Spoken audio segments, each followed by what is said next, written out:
sasabihin ko. Wala. Basta, tingin na, wala ko tingin pa lang yung pagiging happy mo, tsaka kailangan na maging ka rin. Matatag ka rin kasi syempre another environment ka naman, tsaka marunong ka lang adjust eh.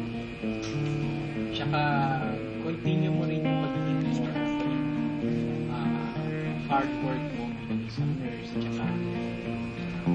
tsaka continue mo rin yung pagtulong mo sa parents mo. Good luck, tsaka God. Kaya kami close. Ha? Tsaka hindi ko makilala. Ha? Sa iba kami na mag-interview. Ha? Sabi kayo na, yan lang sa...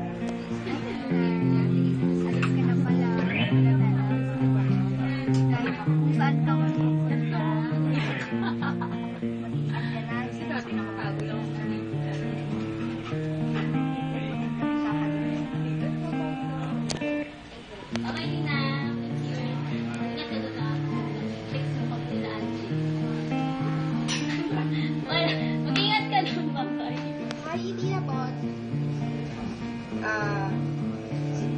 Gusto ko lang ikaw i-thank you kasi you're such a good friend, co-worker, lahat na nasa'yo. Sana, kahit na may new friends ka na, you won't forget us. Mas nandun pa rin yung bonding between us. Tayo na Florida, Philippines, alam ko naman madali ka makaka-adjust kasi you're so nice. Yun lang.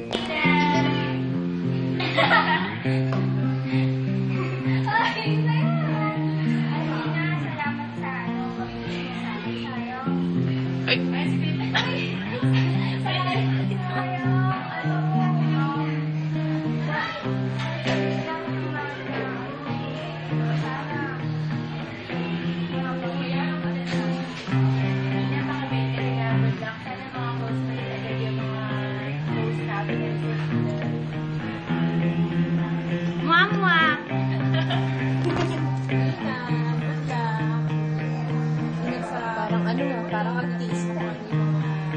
Parang ano siya to, sa BTS. Wow, star, ano.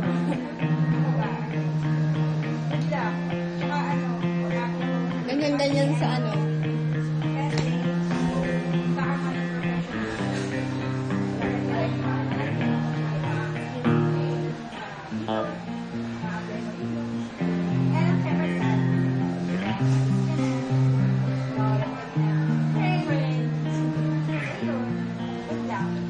Bilang nakakatanda ka. Balik ka lang.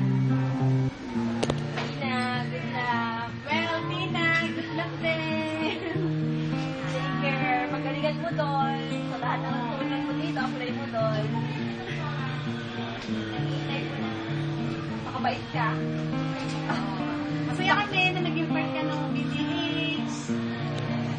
Kung balik ka dito, dalawin mo naman ka. Boss, ingat. Yun lang. Bye-bye. Yun lang, maiiyak siya. Kasi maiyak ako. Bye. Miss kita. Love you. Mayayain siya. Sige na, manimiss ka namin. Ingat ka lagi. Sa tao mo lang sa rin. Siyempre, si God. Ha? So, yun lang.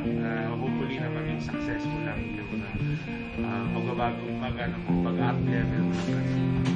Amen? Amen. Hi, Tina. Hello, King. Salamat. Lalo na yung paglakad mo. Sigang. Lalo na sakit mong mga ngipin. Lalo na ng times ni Jonathan. Baby ka pa rin. Ingat ka palagi. God bless. Hi, Tina. Ingat ka. See you soon. Bye-bye. Hi. Ako yung street nurse ni Tina sa Baritas Doctors when that pinagsasabi. All I can say kay Tina is, ano siya, mabait, masunurin, and especially, magalang siya sa kanyang mga superiors.